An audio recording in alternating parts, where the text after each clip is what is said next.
Hi,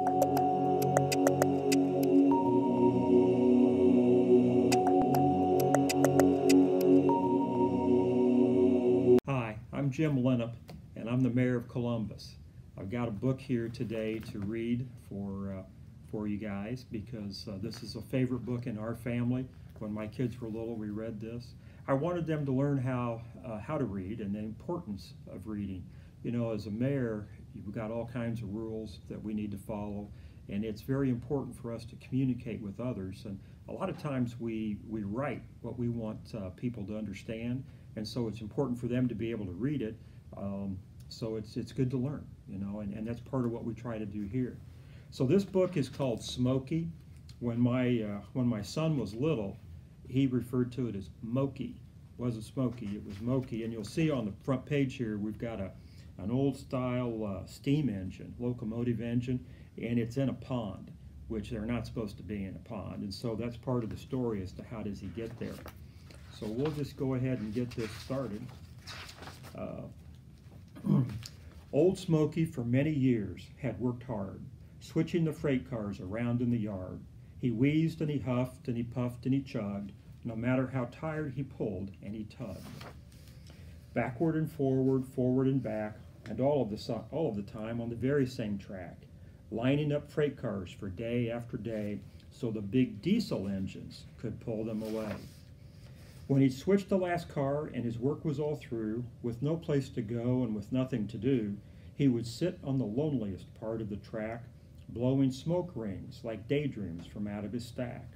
He would watch them go drifting away through the air and wish that he too might be going somewhere. You can see he burns coal and he's pushing out smoke rings that just float away, and old Smokey wishes he could go with them. The big diesels stopped in the yard now and then and bragged about all the places they'd been, while Smokey would listen to all the details of their fabulous trips on the silvery rails. He imagined himself at the head of a train. Look at this long train here through the mountains and the great big trestle. It's pretty exciting. He imagined himself at the head of a train, speeding along over mountain and plain, tearing through tunnels as black as the night, then out over trestles of dizzying height. He traveled along through his wonderful dream till it faded from sight like a big puff of steam. Then he sighed in despair, for there was no place to go with a rumbling long line of freight cars in tow. One morning, poor Smokey just happened to hear some news that surprised him and filled him with fear. "Did you know," a big sleeping car said with a yawn, "Old Smokey's all through. Next week he'll be gone. They finally got sick of his dirty black smoke, and not only that, he's an awful slowpoke." "Well, I think that's a shame," said a nice old caboose. "It's the junkyard for him if he has no more use." Smokey knew of the place, for he'd passed there one day and seen the old engines all rusting away. Mighty Mo and Big Louie and Old 99 and Big Hercules of the North Central line. They had simply worn out and had nothing to do. Their travels were over, and now they were through. And you can see them here. Their old smokestacks are all bent out of shape, and the birds are resting on them. "Well, there's one thing," said Smokey, "that I'm going to do. I'm taking a trip, and a good long one, too."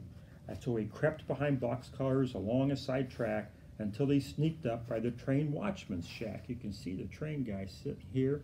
He's not really paying very close attention. The watchman was reading a new comic book, and he didn't give Smokey so much as a look.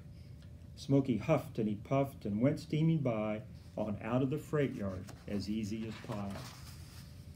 "I'm free," said old Smokey. "There's no need to hurry. When I've puffed clouds of smoke now, I don't have to worry." But nearby on a hilltop, strangely enough, someone was watching and counting each puff. "What's it say? What's the word, Chief?" said Little Wolf Ears. "We haven't received a smoke signal in years." "Well, it's the worst kind of insult," said Chief Crazy Hawk, "and we're not going to stand for that kind of smoke talk." So they went roaring off in their old Hupmobile, and you can see them here in this old car with their bows and arrows. Whooping and yelling along with the chief at the wheel, they raced down the road alongside of the track. Then with spears and with arrows they launched their attack. Smokey turned on the steam and picked up the pace, and away they all went in a wild screaming chase. But Smokey, alas, was in no shape to run. In less than a mile, he was nearly all done. The braves were all set to close in for the kill when they screamed to a stop at the top of a hill.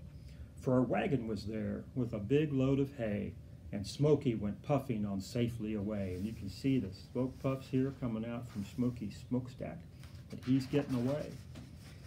But now he's tired and he's in the woods. By now he was just about dead in his tracks, so he stopped in the woods to cool off and relax and give his poor run-down old wheels a good rest before he continued his journey out west.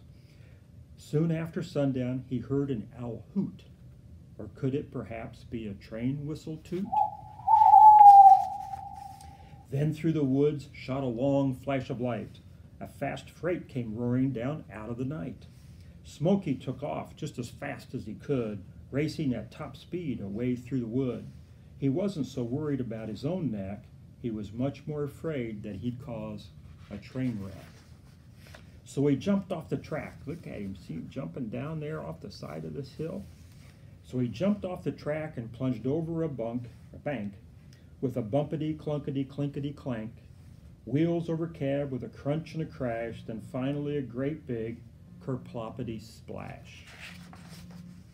Early next day, about 8:45, a furious farmer called the North Central line. I've put up with your noisy trains year after year, a hootin' and tootin' and roaring past here, but you'll not make my duck pond a junky old dump for broken down engines, complained the old grump. So get the thing out of here, pretty quick too, or I'll call the sheriff. That's what I'll do.